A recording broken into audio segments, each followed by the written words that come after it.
আজ আমি বানাবো ডিমের ঝোল। ডিমগুলো সিদ্ধ বসিয়ে দিয়েছি, 6খানা ডিম নিয়েছি, আলু নিয়েছি।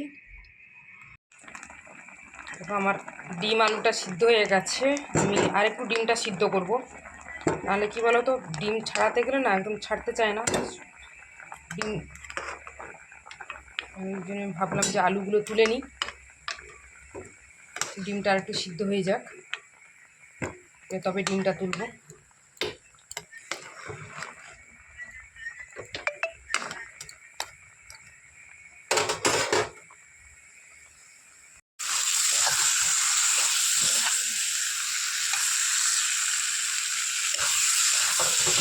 মশলাটা কষা হয়ে গেছে, জল দিয়ে দিলাম আমি।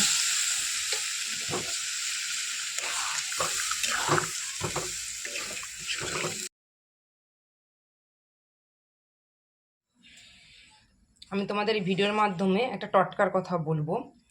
আমি তেল দিয়ে ফেলেছি আগে, যেহেতু যখন শুকনো কড়া গ্যাসে বসাবে, গ্যাস কড়াটা গরম হয়ে গেল, ওই শুকনো কড়াতে একটু নুন ফেলে দাও, তার উপরে তেল দেবে। তেলটা দিলে কি হয়, তুমি যে কোনো জিনিস বানাতে যাবে, মাছ হোক, ডিম বয়েল করে যেটা ভাজতে যাবে, তোমার হাতে তেল ঠিক রবে না। এই টটকাটা তোমরা করে দেখো, অবশ্যই তোমাদের কাজ হবে। আর কারোর হাতে যদি একটুখানি দেখো যে গরম তেল ছিটকে পড়েছে, কি গরম যে কোনো গরম জিনিস ধরো পড়ে গেছে, তোমরা সাথে সাথে জলে হাত ডোবাবে, যেখানে পড়ুক জলে সব সাথে সাথে জল দেবে। আর এক কাজ করবে, আলু, কাঁচা আলু, গোল আলু যেটা, ওটাকে কী করবে বলো তো, সাথে সাথে ঘষবে, কিছু জিনিসে ঘষবে না, কিছু জিনিস দিয়ে থেতো করবে, করে সেই জায়গাটা, পোড়া জায়গাটায় ওটা লাগাও, দেখবে তোমাদের খুব কাজ দেবে। যেরকম তোমাদের মানে ফ্রিজের বরফ এরকম কাজ করবে না, এই আলুটা ততটা কাজ করবে। আমার এই টটকাটা একবার করে দেখো, অবশ্যই তোমাদের কাজে লাগবে। আমি টটকাটা বললাম, অনেক দিন থেকে ভাবছিলাম যে তোমাদের সাথে শেয়ার করবো। হঠাৎ আমার দিদি দেখছিলাম যে তেল পড়ে কতটা জায়গা পুড়ে গেছে। আমার দিদিকে বললাম যে তুই আলু ঘষে লাগা, আমার দিদি কিছুতেই মানলো না আমার কথা। তা ওর হাতটা ফসকা পড়ে গেল, তা আমি আর কিছু বললাম না। আর একদিন দেখি না ওরকম তেল পড়ে গেছে, আমি সাথে সাথে কী করলাম, যে আলু ঘষে লাগিয়ে দিলাম। ও কলগেট লাগিয়েছিল, তবু ফসকা পড়েছে। আলুটা দিলে তোমার ফসকা পড়বে না, আলু যে ঘষবে আলুর সাথে এক ফোঁটা নুন নিয়ে নেবে, দেখবে জ্বালাও করবে না আর ফসকাটাও পড়বে না। তা আমার দিদিকে কালকে না পরশু দিন আমি যখন লাগিয়ে দিলাম আলুটা ঘষে, তখন আমার দিদি বলছে কি বলে, বাহ এ তো খুব সুন্দর কাজ, আর ফসকাও পড়লো না জানো। এই টটকাগুলো একটু করে দেখো, খুব ভালো উপকার দেবে, অতটা জ্বলবে না, কিছু হবে না। আমার ডিমগুলো খুব সুন্দর ভাজা হয়ে গেছে। আমি ভাবলাম যে ডিম ভাজতে ভাজতে মশলাটা করে নেবো। ডিমটা ভাজা হয়ে গেছে, আর একটু গ্যাসটা কমিয়ে দিয়ে মশলাটা করে নিই। তেলটা গরম হয়ে আছে, আর তেলটা অনেকটাই হয়ে গেছে, যেহেতু ডিম ভাজছিলাম। দেখো আমি মশলা দিয়ে নেবো এবারে। এতে সব কিছু দেওয়া আছে, তোমার আদা, রসুন, পেঁয়াজটা আমি বেটে নিয়েছি। এতে আর আছে জিরে, ধনে গুঁড়ো, ধনে, গোটা ধনে আমি কড়ায় ভেজে শিলে বেটে নিলাম। আর একটু নুন, হলুদ সব কিছু দিয়ে দিয়েছি আমি।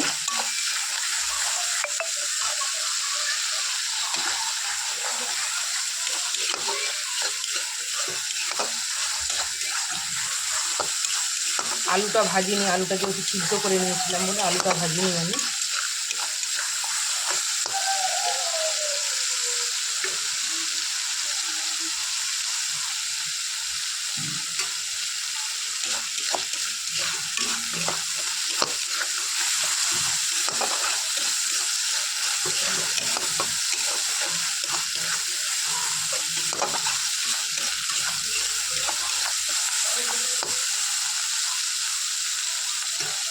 মশলাটা ভাজার সাথে সাথে আমি টমেটোটাও দিয়ে দেবো।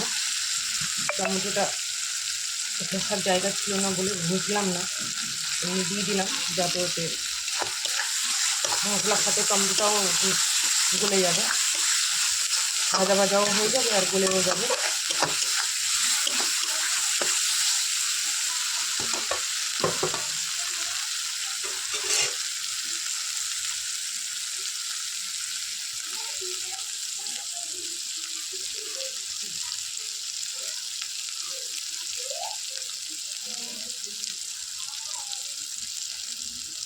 দেখবে যে কোনো মশলা, যে কোনো তরকারিতে মশলা যত কষা হবে তো তত তরকারির টেস্টটা খুব সুন্দর আসে। আর আমার কাছে কী বলো, ততটা টাইম থাকে না যে আমি ভালো করে একটা তরকারি মশলা কষবো, কষে রান্না করবো। অতটা টাইম থাকে না, ঘরের কাজ করবো না বাইরের কাজ সামলাবো বলে তখন ধরে টাইম ধরে ধরে তরকারি মশলা কষবো। সব দিকটা আমাকে একাকে সামলাতে হয়। এবং রাত 10টা বাজে এখনও ঠাকুর ঘর সারতে পারিনি। এই রান্নাটা বসিয়ে দিয়ে ঠাকুর ঘর সারতে হবে। যে দিনের বেলা কারোর খাওয়া হয়নি কেন বলতো, চাল কেনা হয়েছিল, 1350 টাকা চাল নিয়েছে। এখনকার চাল যে কী হচ্ছে তো বুঝতেই পারছি না। এই দেখো, এই ভাত বানিয়েছিলাম দুপুরবেলা, কেউ খায়নি। আর কালকে রাত্রেবেলা ওইরকম ভাত বানিয়েছিলাম। এই ভাতটা দেখছো তো, এই ভাতটা যদি সকালে থাকে তো নষ্ট হয়ে যাবে। আবার সকালে যদি সকালে উঠে রান্না করে যায়, দুপুরবেলা কেউ খেতে পারবে না। এখন যে কী চাল এরকম কেন হচ্ছে, ভাত এরকম হচ্ছে কেন, মানে দই তুমি হাতে ধরে রাখতে পারবে কিন্তু এই চালগুলো তুমি হাতে ধরে রাখতে পারবে না, মানে এমন হালত হয়ে যাচ্ছে। এত কষ্ট করে চাল কিনে বলো, যদি মানুষ খেতে পারে, চাল যদি নষ্ট হয়, ভাত যদি নষ্ট হয়, বলো কত কষ্ট হয়। আমরা কাজ করছি আজকে পেটের জন্য তো কাজ খাচ্ছি বলে, আর এই পেটের জন্য বাচ্চারা বিদেশে যাচ্ছে, কত মানুষ সব বিদেশে গিয়ে খাচ্ছে এই ভাতের জন্য। এই চালে যে কী মিস হচ্ছে আমরা ভেবেই পাচ্ছি না। জানো, আমরা মোটা চালও কিনেছিলাম, মোটা চালও ওই রকম অবস্থা। ভাত পুরো একদম, মানে কী বলবো, সে ভাত দেখলে খেতে ইচ্ছা হবে না, ভাত এমন অবস্থা হয়ে যাচ্ছে।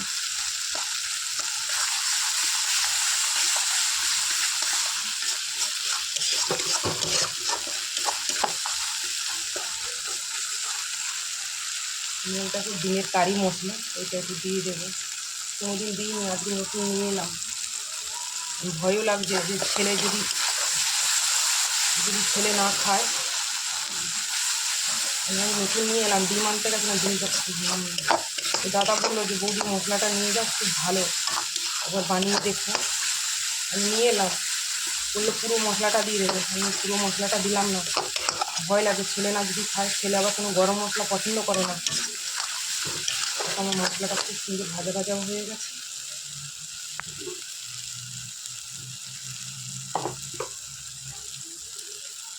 এই মশলার জলটা একটু দিয়ে দিলাম।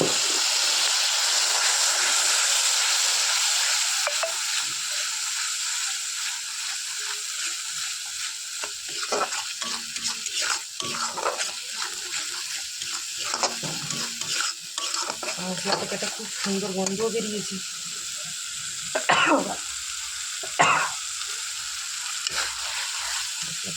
আলুটা দিয়ে, আলুটা যেহেতু আমি সিদ্ধ করে রেখেছিলাম, আলুটার জন্য দিয়ে দিলাম।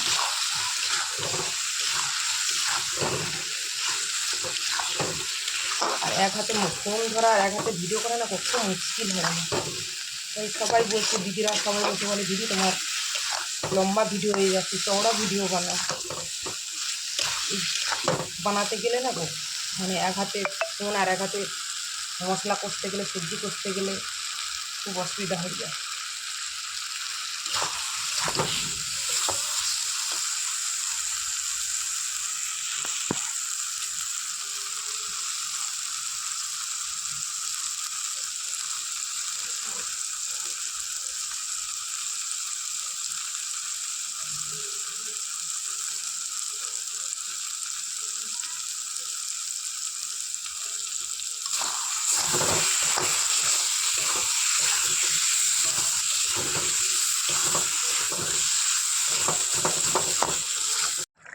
আমার ডিমের ঝোলটা হয়ে গেছে।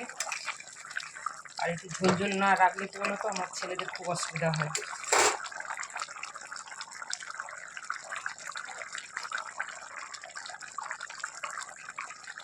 সবাইকে টাটা, সবাই ভালো থেকো, সুস্থ থেকো, নিজের খেয়াল রেখো। আর একটাই কথা বলবো, ভিডিওটা সব ফুল ওয়াচ করো। আর অনেকে দেখছি যে অ্যাড স্কিপ করে দেখছো, প্লিজ সবাইকে বলবো যে অ্যাড কেউ স্কিপ করে দেখো না, অ্যাডটা ফুল ওয়াচ করবে। আর আমিও যার ভিডিও দেখি, দেখো আমি কারোর অ্যাড স্কিপ করে দেখি না। আমি যাদের ভিডিও দেখি, তোমাদের ভিডিওতে গেলে বুঝতে পারবে যে আমি কারোর অ্যাড স্কিপ করে দেখি না। আর সবাইকে অনুরোধ করব, প্লিজ কেউ অ্যাডটা স্কিপ করে দেখো না, ফুল ভিডিওটা ওয়াচ করবে, পাশে থেকো। আর নতুন বন্ধুদেরকে অনেক অনেক ভালোবাসা। সবাই সুস্থ থেকো, ভালো থেকো, আর সবাইকে টাটা। আজকের মতো আসলাম, আবার পরের ভিডিওতে দেখা হবে। সবাইকে টাটা।